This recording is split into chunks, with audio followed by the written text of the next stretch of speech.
Thank you very much, Chair, and good morning to honorable members of the committee. Good morning, Deputy Minister. Good morning to our colleagues who are here. Chair, let me appreciate the opportunity you have given me and the committee to come and engage with you this morning. As you have correctly indicated, Chairperson, maybe let me check, Chair, if a report was circulated to honorable members. Thank you. As you have correctly indicated, Honorable Chair, it's a topical matter which has been on our media reports and has gained attention in discussion over the matter. Dealing with the tenor in which I was the executive mayor of Polokwane municipality and questioning whether I acted improper or it could have been a best decision made differently. I want to thank the committee for the opportunity once more. I'm not going to go through the report verbatim as members have it, but I've prepared opening remarks which just really touches into the report. And I'm sure when we get the opportunity to deliberate on the report, then we will, I will be responding to the matters that honorable members would want to make. Honorable members, it's a matter of public record again that Polokwane municipality invested money in VBS in my tenure as an executive mayor. But what is not amplified is that on the advice from technical expertise within the municipality, myself as a mayor instituted the withdrawal of Polokwane investment from VBS. My attitude at the time was that if there was anything improper with regards to municipality funds, it must be stopped forthwith. It is important to note that the withdrawal took place 2 months even before the letter from National Treasury ordered all municipalities who were investing in VBS to withdraw their investment. The published allegations are anchored around 2 questions in the main. Did I have an improper relationship with the contractor appointed by the municipality which I served as a mayor? And secondly, did I receive financial benefits from the same contractor? Honorable Chair, allow me to deal with this question. And the first one, the improper relationship. I did not have any improper relationship with the contractor appointed by the municipality. And let me give the context to this assertion. I will touch a bit on the appointment process of Gundu as the financial advisor on investment decisions of the municipality. Mayors are never involved, or councillors are never involved in procurement. So the work of appointment of a service provider is a responsibility of executives in the municipality. And in this instance, an advert was ran, a supply chain management process was undertaken, and Gundu Wealth Solutions was appointed as the investment manager, financial advisor to the municipality for a period of 3 years. This advisory work was undertaken at no financial cost to the municipality, meaning it was not a tender where you are building a house and then there is a particular budget and you are. So it was an unsolicited bid where you work at the commission that you are receiving, it's what you get to be paid for. So there is no money that was paid by Polokwane municipality to Gundu. Honourable members, I will also want us to investigate whether I had relations of any kind with Gundu Wealth. We must start with the appreciation that, as I indicated, they are not a contractor and they did not receive payment. They were appointed to provide services through a procurement process, and this was done through committees of council, which are overseeing procurement, and as per Section 52 of the MFMA, which mandates the municipal manager to report the financials of the municipality every quarter. A report was brought to council to note the appointment of Gundu Wealth Solutions. Did I receive any improper benefits? I did not receive any improper benefits from the contractor as indicated. Again, I would want to give a bit of some context. When one is appointed as an office bearer in public service, maybe I must start that before being a public office bearer, I've worked for Limpopo provincial government for about 15 years. From a position of an assistant director, right all the way when I resigned, I was an acting DDG. Having moved from Safety, Security, Agriculture, Office of the Premier, in fact, Office of the Premier, then Agriculture, Department of Public Works. Moved into being an office bearer in the public service. It becomes difficult to obtain employment outside public service and even to assist family members due to nepotism and favoritism or any other explanation. But also, political positions by their very own nature are short-term, and that necessitated me that I investigate a feasibility of commencing such a business, and a coffee shop seemed a feasible option so that I could create employment opportunities for myself and my next of kin. The coffee shop employed between 8 to 12 people, depending on some of the work that was contractual, and the staff may not be permanent on a day-to-day basis. And I made this consideration precisely because to ensure that I have got an alternative when the office, public office life comes to an end.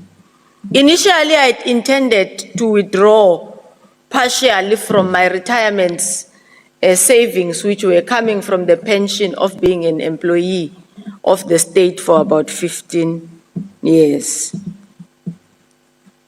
I experienced difficulties because of the cost and the charges. If I recall very well, the pension was somewhere at around 800,000 odds, and the percentage of tax and all that was making the whole idea not feasible.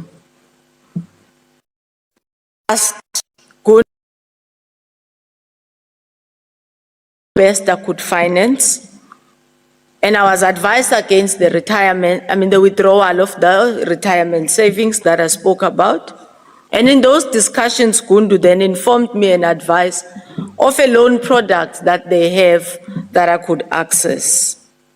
In consideration for the options loan, Gundu was not a service provider, as I said. There existed no conflict in my view in securing a loan from Gundu. I took a decision to proceed with the business, and the following steps ensued. In September 2016, on the 26th, I concluded the registration of T5, which was coming from a previous company that I'd incorporated, which was called Golden Threads. On the 30th, I signed with both Gundu and Recovet. Recovet was the owner of the coffee shop where I was purchasing from. Following that loan agreement, 575,600 was paid to Recovet by Gundu Wealth Solutions. The capital advance was repaid as provided for in the loan agreement by 3 installments. And the installments were paid from the FNB business account of T5 and Sylvanas Events to Gundu Wealth Netbank account on the following dates. the 9th of October 2020, the 12th of November 2020, and the 7th of January 2021. Chair, I would like to contextualize the reasoning and the timing for the payment. T5 and Golden Threads carried for about 3 years the establishment of the coffee shop. In 2019, in October, was the exact time that Silvana was able to have its account, now trying to be running above board in terms of not being dependent on T5 and Golden Threads. And that was 2019. Preparations were made between myself and Gundu to commence with the payment after the coffee shop had been fully registered in 2019. Prior that, the business T5 to assist the operation of the coffee shop, it was servicing recovered on the other portion that couldn't be paid from the 575, including rental, including equipment, which some recovered left and it had to be paid. In March 2020, in fact, in February or somewhere there, we started getting calls from the Office of the National Treasury and Provincial Treasury, meeting the 12 municipalities and informing us that the bank will be going under administration and they would want to commence with the forensics. I informed Mr. Rallium, because I was now supposed to start with the repayment, that I will hold the repayment until the Limpopo provincial investigations are concluded. In total, it was 12 municipalities. If you go to their report, I think Polokwane is chapter 13 of the report. The investigation took about 18 to 20 months. I may not be exact in terms of calculations. But on the 9th, the very same day I made the payment, was the day I officially received the report in hand as the mayor from Limpopo Provincial Treasury. Because the investigation were concluded and I had fully participated, those who have got experience of understanding that you will then be called, you will have to provide documents, you will have to provide municipal council resolutions, etc. That process was undertaken and all of us participated, from the Investment Management Committee to the Executive Mayor. I made the first payment on that day, on the 9th of October 2020.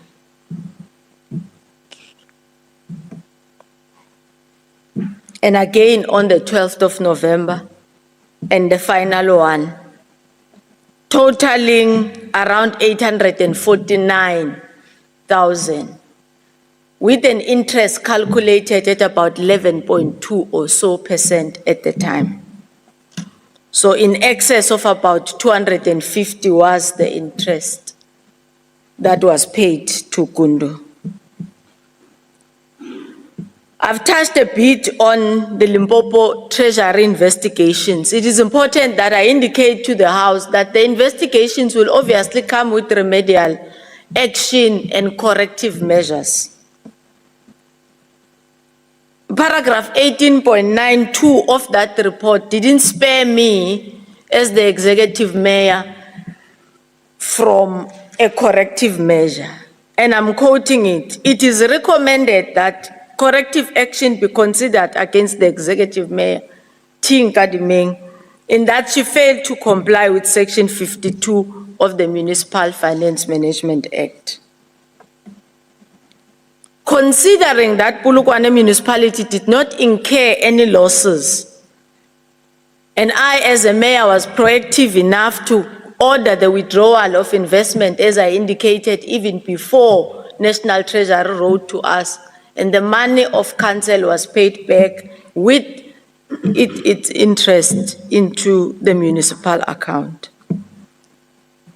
Upon response, we were then taken back again into the Standard Bank, which is the municipal account, by the forensic to go and prove together with the bank as to whether the money was paid truly into the bank, and that step was undertaken. And the corrective measure was sanctioned was to go either to University of Pretoria or the University of Witwatersrand, which are the only ones that offers, jointly with LG SETA, that is local government SETA, a program which is designed by National Treasury called Municipal Finance Management Act. In short, we call it MFMP. It's a 2-year program.